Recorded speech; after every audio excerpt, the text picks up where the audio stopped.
Good morning and happy Thursday, Holiday Hill family. Josh here in the youth room for Throwback Thursday. And today's Throwback Thursday takes us to Japan, where we talk about a guy by the name of Satoshi Tajiri.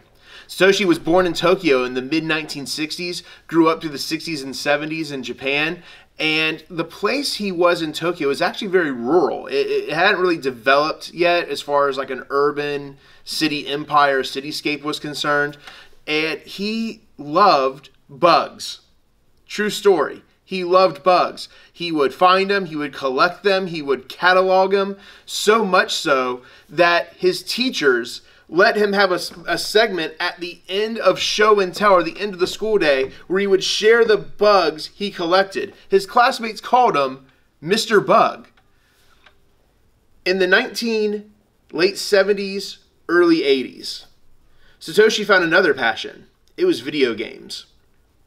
He loved this passion so much, it actually affected his studies a whole lot. His parents thought this idea of video games was very trendy, probably going to be a fad, video games are, and it just seemed like delinquent behavior.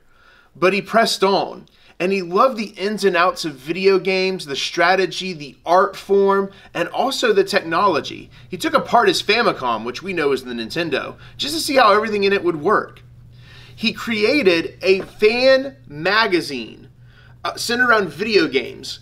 He hand wrote it and stapled it himself and would sell them off, and he called it Game Freak.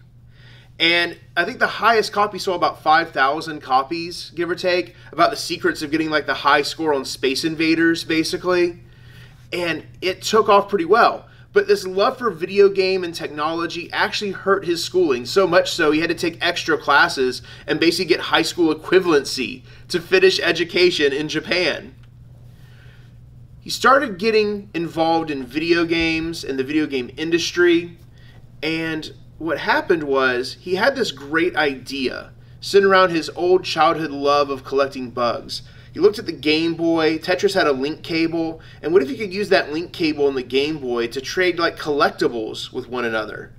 And thus began his idea for this like game involving small little monsters that you'd fit in your pocket. Pocket monsters, if you will. He pitched the idea to Nintendo. They didn't seem too interested in it. I mean, really, who's going to want to play Pokemon, right? And it was at that point he started refining the idea. It took about 6 years to refine the idea, and thus was created the Pokemon franchise of red, green, blue, and yellow, and the most infamous mascot of all, Pikachu. That's where it began, and it continues on. This year celebrates the 25th anniversary of Pokemon. Also want to show my favorite Pokemon. There's Umbreon right there in all of his glory. He's one of my faves. Love him. The 25th anniversary of Pokemon. And it's changed the game. It's changed the way video gaming is done. And it's quite the seller. The original Pokemon games are still in the top 10 of the highest grossing video games of all time. Based on a guy and two passions: collecting and video gaming.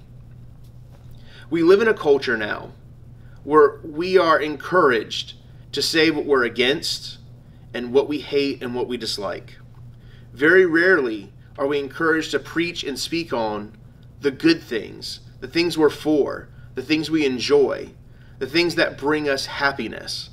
And my encouragement to you today is this: be that countercultural idea, speaking to what you're for, what you love, what excites you, what puts a smile on your face.